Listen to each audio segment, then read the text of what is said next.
Vriende, goeiemôre en vanoggend wil ek u graag groet uit Psalm 125. Die wat op die Here vertrou is so Sionsberg wat nie wankel nie en altyd vas bly staan. Soos die berge Jerusalem aan alle kante beskerm, so beskerm die Here sy volk, nou en vir altyd. Mag jy in hierdie tyd beleef hoe die Here se teenwoordigheid soos 'n berg rondom jou is. En daarom wil ek jou vanoggend groet met die woorde: mag die genade van die Here soos 'n rotsvaste berg onder jou wees. Mag die liefde van Jesus jou dryf, sodat jy, wanneer jy op jou berg moet klim, ook deernis met ander kan hê. En mag die Heilige Gees vir my en jou die krag en die volharding gee om vol te hou met die roeping wat die Here vir elkeen van ons het.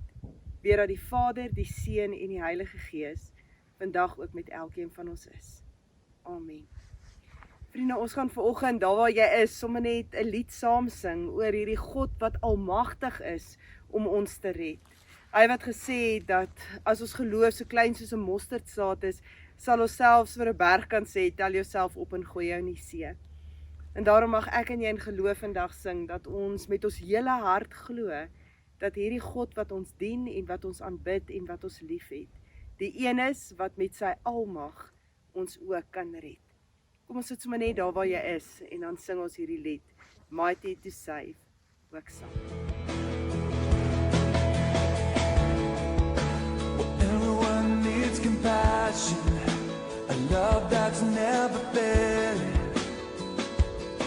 But let mercy fall on me.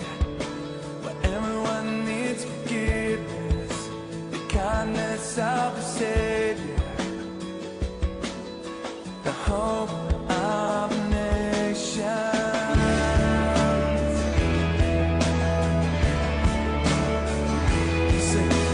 Savior, He can move the mountains.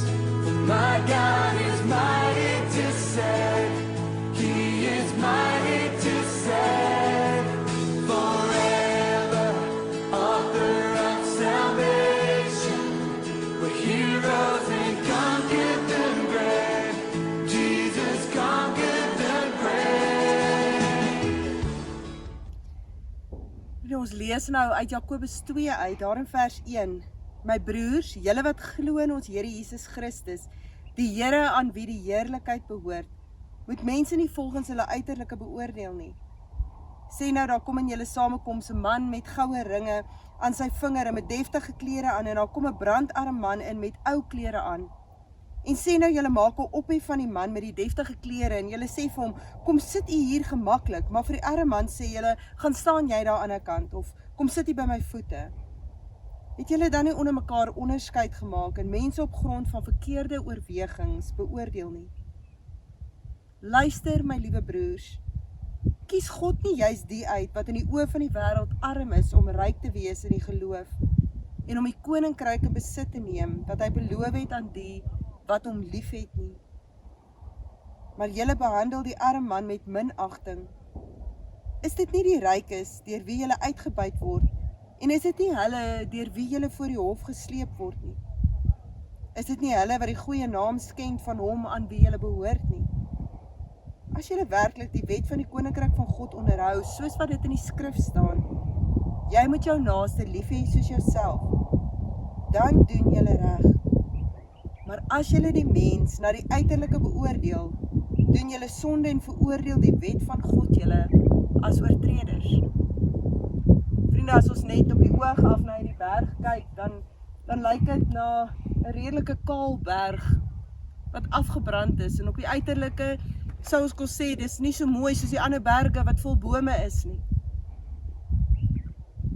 Maar ons weet nie hoe die vuur gelyk het, behalwe die van ons wat hier was, wat hierdie berg vandag die beeld gee wat hy het. Ons weet nie waar hierdie berg is, sodat hy vandag lyk soos wat hy lyk nie. Nou kom Jakobus in vers 14 en hy sê, wat help het my broers as iemand beweer dat hy glo, maar sy dade bevestig het nie? Kan so geloof 'n mens red? Sê nou daar's 'n broer of 'n suster wat nie klere het nie en dag vir dag honger ly, en sê nou een van julle sou vir hom sê, mag dit met jou goed gaan, gaan trek vir jou warm aan en eet genoeg. maar jy gee nie vir hulle wat hulle nodig het om van te lewe nie. Wat help dit dan? So gaan dit ook met die geloof. As dit nie tot dade oorgaan nie, is dit sonder meer dood. Ons gaan net tot sover lees. Vriende, in Turkye word daar die verhaal vertel van Nasreddin Hoxha. En die verhaal se naam is The Hungry Goat. Nasreddin vertel hoe hy een oggend opgestaan het en daar was niks deel van sy dag tot en met die groot partytjie waarvoor almal gewag het nie. So het sy naaste om die oggend nodig gekry en hy het toe besluit, soos wat meeste van ons maar weet, jou dag nooit uitdraai soos jy dit beplan nie, om hulle te gaan help. Toe hy die tyd dophou, toe besef hy, maar daar's nie tyd vir hom om terug te gaan huis toe, om te gaan bad en aan te trek vir die partytjie nie, en dit is vir hom belangriker om betyds daar te wees, en sy teenwoordigheid daar te hê, as om goed te lyk en laat te kom. So het Nasreddin met sy jas wat vuil was en so bietjie stikkend was, het hy toe by die partytjie opgedaag. Hy vertel hoe die mense hom geïgnoreer het, niemand het hom gegroet nie, en op 'n stadium het die mense met die kos by hom verbygekom, maar niemand het aan hom kos aangebied nie. Toe besluit hy, miskien moet hy maar terug aan huis toe en gaan bad en netjies aantrek, miskien sal hulle hom dan raak sien, en so het hy toe huis toe gegaan en sy beste klere en sy beste jas aangetrek. Toe hy terugkom by die partytjie, toe word hy verwelkom, hartlik, en almal sê, kyk wie's hier. Die beste kos wat daardie aand voorgesit is, word toe aan hom voorgehou om te eet. Nasreddin het 'n vreemde ding gedoen. Hy het 'n stukkie van die kos geëet en dan het hy 'n stukkie gevat en dan het hy dit in sy baadjie se sak gegooi en dan sê hy, eet jas, eet. En so het die mense hom vreemd aangekyk en gewonder, wat is besig om met hierdie ou te gebeur? En iemand het uiteindelik die moed bymekaar geskraap om hom te vra, en hulle vra toe maar, meneer, verduidelik vir ons, waarom sit jy kos in jou jas? Toe verduidelik hy die verhaal, of vertel hy vir hulle die verhaal, en hy sê, ek was vroeër by hierdie partytjie gewees, met 'n stikkende vuil jas, want ek het my medemens gehelp, en ek het nie tyd gehad om terug te gaan huis toe, om te gaan bad en my beste klere aan te trek nie, en almal het my geïgnoreer, en toe het ek maar huis toe gegaan om te gaan bad en my beste jas saam te bring, en toe word ek raak gesien, en die beste kos word aan my voorgehou, so ek neem aan, die gasheer dink dat my jas honger is. Al die mense het uitgebars van die lag, maar hulle het hom ook geëer vir sy wysheid. En terwyl ek hierdie verhaal hoor, besef ek dat een van die grootste vrese wat mense in hierdie tyd het, waarin hulle finansiëel en fisies soveel verloor, is wat ander mense gaan sê en gaan dink as ek by hulle opdaag. Hoe ander mense oor my gaan praat en van my gaan praat. En ja vriende, ons kan maar vir mense sê, maar as hulle nog jou vriende wil wees nie, is hulle nie jou vriendskap werd nie, ons het ons al hierdie maklike sê goed vir mense, wat in hulle seer van hulle lewe vasgeval het. Maar dit maak tog vir hulle saak, dat hierdie mense nie meer hulle vriende is nie. Dit maak tog vir hulle saak, wat die mense regtig sê. Al sê hulle ook later, ek weet ek gaan my vriende verloor en dis okay. Ek weet dat mense my vreemd sal aankyk en snaakse goed oor ons gaan sê, en dis okay. Kan ek hulle in hulle oë sien en in hulle stemme hoor, dat dit nie regtig okay is nie. Vriende, die las van hoe ek gaan oorleef is groot. Maar die las van hoe ek my vriende en my familie se kyke en woorde gaan oorleef, is swaarder en groter. En dan breek my hart, want het ons naaste liefde so partydig geword, dat ons nie meer empatie kan gee vir mense, wanneer hulle op die swaarste plek van hulle lewe sit, en die slegste kant van die lewe na hulle toe gedraai het nie. Vriende, hoe kyk ons na mense? Volgende in ons teks gelees, dat Jakobus skryf en dan sê hy, moenie mense op die uiterlike oordeel nie. Moenie na mense kyk en dan goed oor hulle uitspreek, of oor hulle sê, oor hoe hulle lyk van buite af nie. Ek lees hierdie week weer die verhaal van Edmund Hillary en Tenzing Norgay, wat in 1953 die eerste 2 mans was, wat die berg Everest se piek kon bereik. Na hulle 2 was daar nog baie mans en vroue wat hierdie hoogtepunt in hulle lewe bereik het. En vriende, almal van hulle sal vir jou sê dat jy jou fisies moet voorberei daarvoor, maar dat jy ook emosioneel voorbereid moet wees vir hierdie reis na die punt van die berg Everest. En dan is daar 'n paar wat ook vir jou sal sê dat jy finansiëel jouself moet voorberei, omdat dit honderde duisende rande kos, voordat jy daai vlaggie of klippie, wat jy ook al saamvat, op die punt van die berg kan neersit of plant. Vriende, op Maart 2006 lees ons van 'n hartseer verhaal wat afgespeel het op hierdie berg.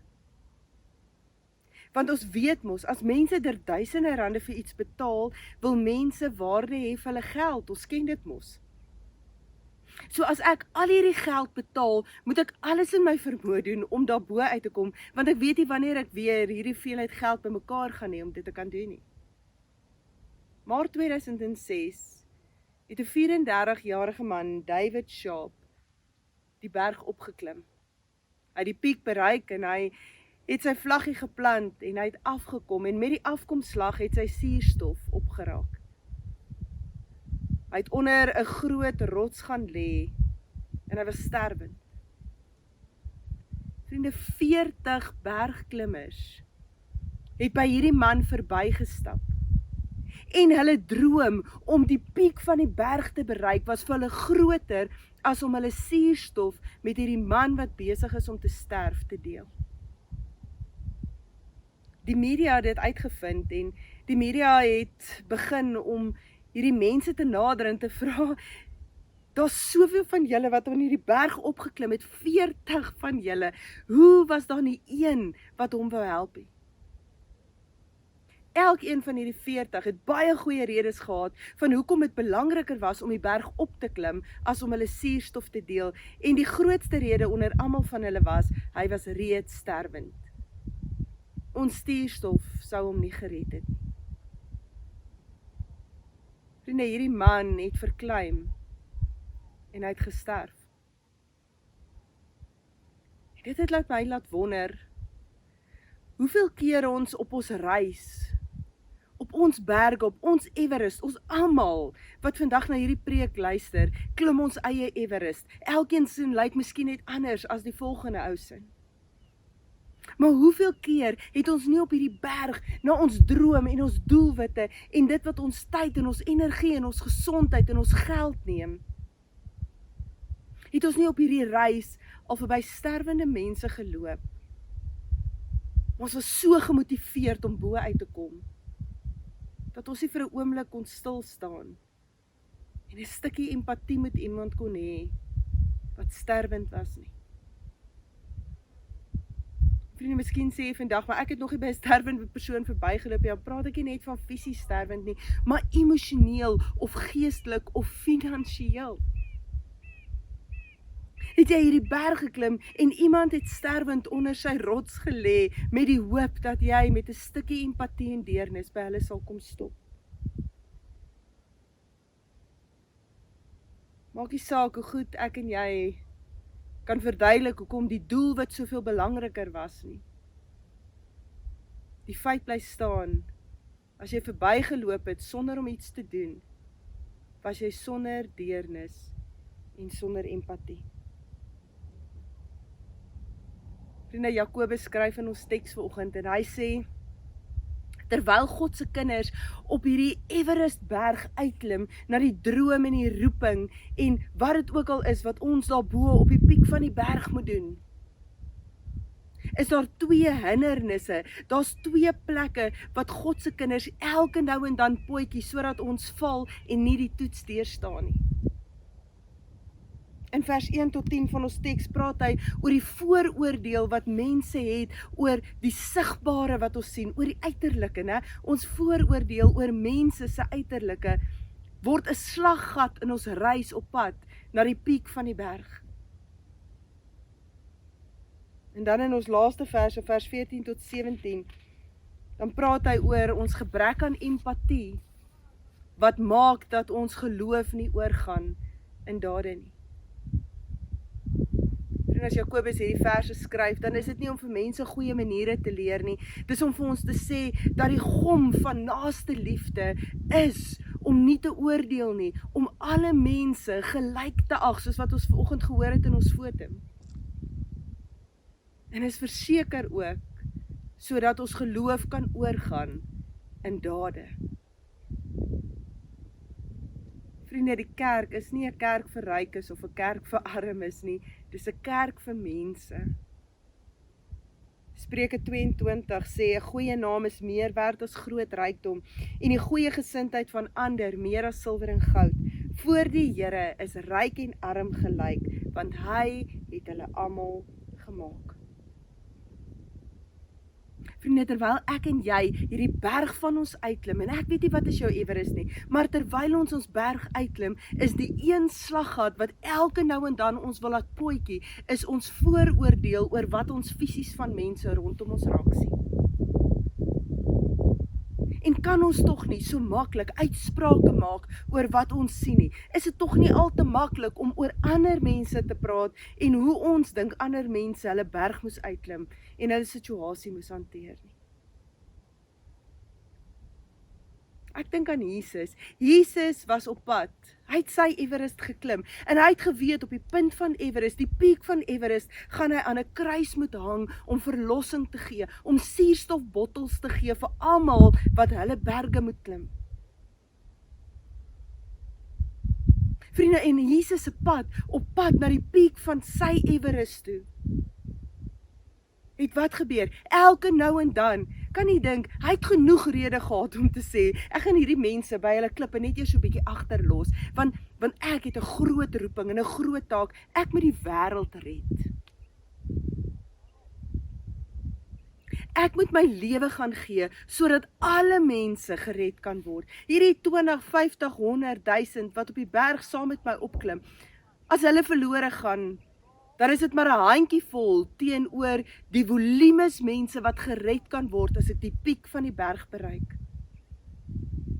Maar dis nie hoe Jesus redeneer nie. Terwyl Jesus sy berg opklim, na die piek toe klim, sien hy elke nou en dan hoe iemand sterwend onder 'n rots lê. En vriende, wat doen Jesus? Hy stop.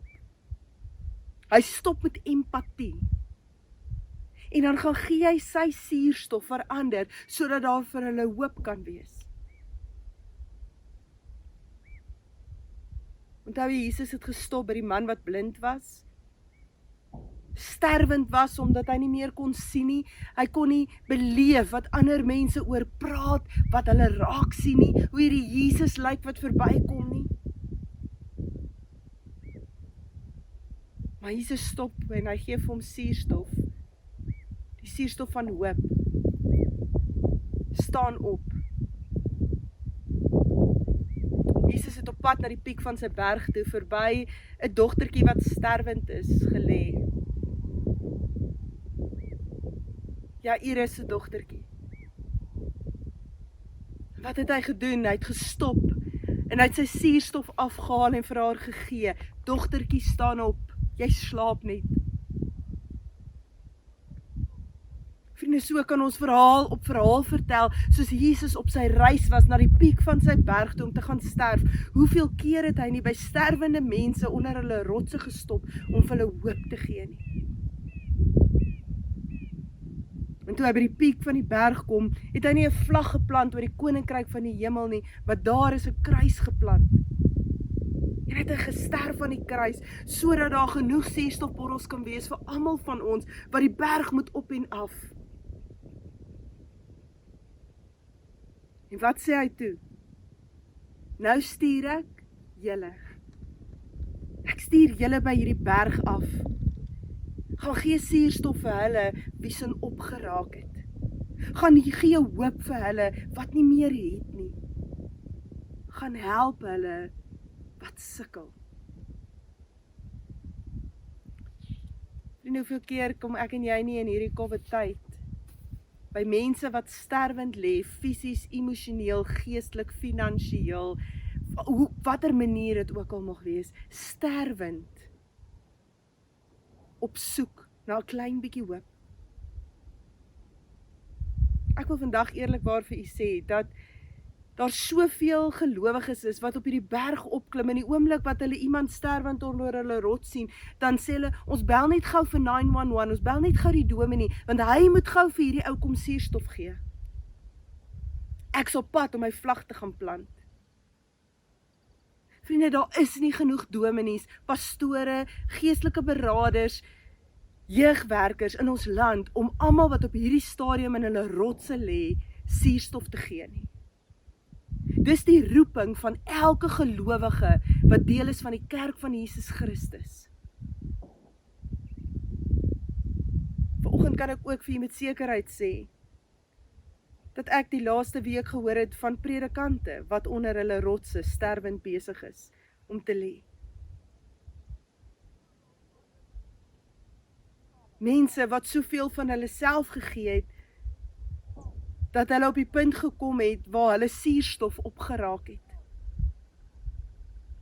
Daarom kom roep die Here vir my en jou vandag en sê, ek weet jy klim jou Everest, ek weet jy het jou energie, jou tyd, jou geld, alles ingesit om hierdie droom na te jag, maar ek vra van jou, gaan stop by elke klip waar mense sterwend is, want dis waarvoor ek jou geroep het. Dis waarvoor ek jou geroep het. Vriende, vooroordeel is 'n groot slaggat vir ons.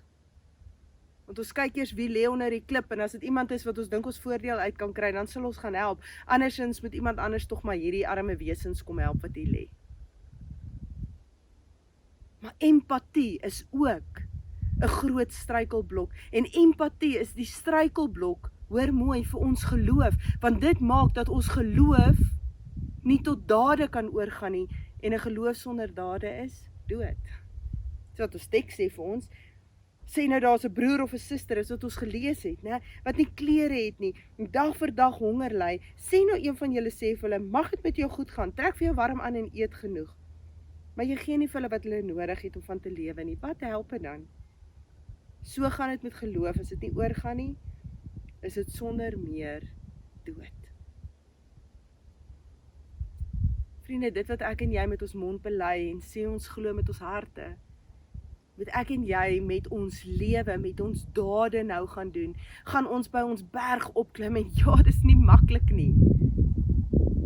Ek dink nie enige iemand in ons land het dit op hierdie stadium maklik nie. Maar terwyl ons hierdie berg opklim, sê die Here, moenie julle empatie en deernis verloor nie, want dis wat julle anders maak. Moenie 'n hart stoomroller om net bo uit te kom nie. Gaan stop by mense wat sterwend is onder hulle klippe, en toon empatie en deernis. Dit laat dink my so aan Moeder Teresa wat in Calcutta se strate by 'n sterwende man gesit het en sy swere afgevee het en net probeer het om sy laaste ure bietjie gemakliker te maak vir hom. Een van die ryk mans het verbygekom en hy het haar met afgryse aangekyk en gesê, ek sal hierdie nie eers vir $1 miljoen doen nie. En sy het hom so gekyk. En toe het sy hierdie man gekyk wat in haar arms lê en sy het die seer in sy oë en sy gesig gesien. En sy het na hierdie man toe teruggekyk wat ryk met alles staan wat hy nodig het. En sy het vir hom gesê, ek ook nie. Ek sal dit ook nie vir $1 miljoen doen nie. Maar ek doen dit omdat ek na hierdie persoon kyk soos wat Jesus na hom kyk. Vriende, deernis, empatie is een van die grootste struikelblokke op ons Everest op pad na ons droom en ons doel om ons vlag te gaan plant op die piek van die berg. Jakobus kom vermaan ons, hy sê, terwyl julle julle bergie klim, hê empatie met die ander, want jy weet nie wat hulle al prys gegee het om te wees waar jy is nie. Jy weet nie wat het hulle al gekos het, sodat hulle onder daai klip lê, waar hulle tans besig is om te soek na hoop nie. En ja, vriende, ons kan nie die hele wêreld red nie, ek weet dit. Maar ek kan die wêreld van daai een ou red, by wie ek kom stil staan het met empatie en met deernis. Wat is die berg wat jy volgende klim? Is dit armoede? Is dit dat jy COVID-19 positief getoets het? Is dit 'n verlaagde salaris? Is dit dat jy geretrench word? Is dit dat jy onseker is oor jou blyplek? Is dit dat jy nie weet hoe jy jou skuld die einde van die maand gaan betaal nie? Is dit dat jy onseker is oor hoe daar kos op jou tafel gaan kom vanaand? Hoe jy jou hongerkinders weer in die oë moet kyk? En niks het om vir hulle te bedien nie? Ek weet nie wat jou Everest is wat jy klim nie. Ek weet vandag dat die Here vir ons uit Jakobus kom sê, dat ons as sy kerk moet wakker word terwyl ons op hierdie berg klim. En dat ons nie moet val in die slaggate van om ander te veroordeel oor wat ons net met ons oë kan sien nie. En dat ons nie die slaggat moet intrap om nie empatie te hê nie, sodat ons geloof later as dood beskryf word, want dit het nie dade nie. Ek lees hierdie week hoe iemand wat self in die bediening staan sê, het die kerk regtig 'n toekoms? Is die kerk regtig nog nodig? En ek dink by myself natuurlik, want is die kerk wat gaan staan by mense wat sterwend is en God se suurstof vir hulle kom gee. Die kerk is nou meer as ooit nodig. En die kerk is ek en jy. Vriende, vanoggend moet ek en jy kies. Ons klim almal 'n Everest. Niemand van ons staan onder en kyk maar net hoe die ander klim nie. Ons is almal besig om ons eie fight op watter manier ook al te fight. En jy moet vandag kies, as jy jou berg klim, gaan jy net verby ander stap wat sterwend onder hulle klippe lê? Of gaan jy stop soos die Here Jesus, jou leermeester? Gaan jy met deernis en empatie suurstof van hoop gee? Want vriende, ek en jy moet nooit uit die oog verloor dat net miskien is ek en jy die volgende David Sharp wat onder ons klip lê nie. En dan het ons 'n begeerte dat iemand anders by ons sal kom kniel en van sy of haar suurstof met ons sal deel. Ek bid uit my hart uit vir ons land, wat vol mense lê onder rotse.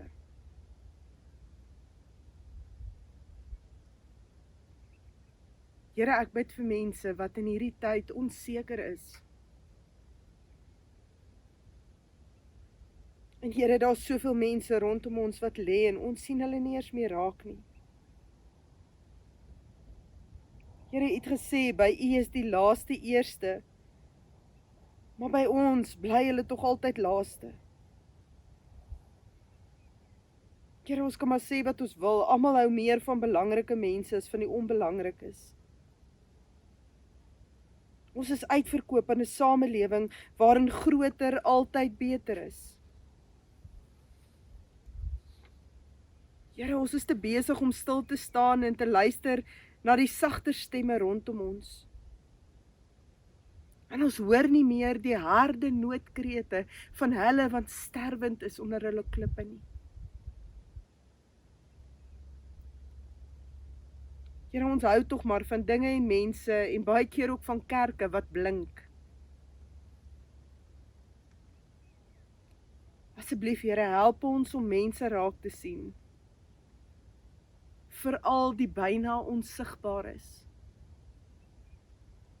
Help ons, Here, om terwyl ons hierdie berg van ons klim, te gaan stil staan met 'n stuk empatie. Help ons dat die slaggate waarvan Jakobus kom praat vandag, die vooroordeel en sonder empatie te wees, dat dit nie ons sal potjie op ons berg nie.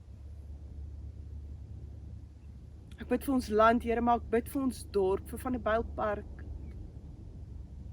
Ek bid vir geestelike leiers, Here, wat nie meer ekstra suurstoftanks het nie, Here, wat uitgehardloop het. Ek wil vra, Here, stuur U kinders op die pad van hulle wat moedeloos sterwend lê. Want daar was 'n koppie met 'n kruis en daar het U gesê dat daar altyd suurstof sal wees. Gebruik ons as draers daarvan, Here. Ons is nie die suurstof nie. Ons is maar net die draers van dit wat U aan die kruis vir ons kom gee het. Genade, verlossing en hoop. Maak ons draers daarvan, Here. En mag U dan geëer word. Mag ons waardig genoeg geag word vandag, Here, dat ons by mense se klippe kan gaan stil sit. En ja, Here, al kom ons eers baie later op die piek van die berg uit, het ons die verhale om te vertel, soos die Here Jesus het. Verhale waar mense uit hulle klip uit opgestaan het. En self weer suurstofbottels kon vat. En hulle reis kon aandurf. Here, help ons asseblief. Hier's 'n berg agter my, 'n koppie. En ons almal het 'n koppie om te klim, ons eie berg. Mag U Heilige Gees ons die krag gee om op die bopunt, op die piek van die koppie te kan staan en al die eer aan U te kan gee. Ons bid dit in Jesus naam. Amen.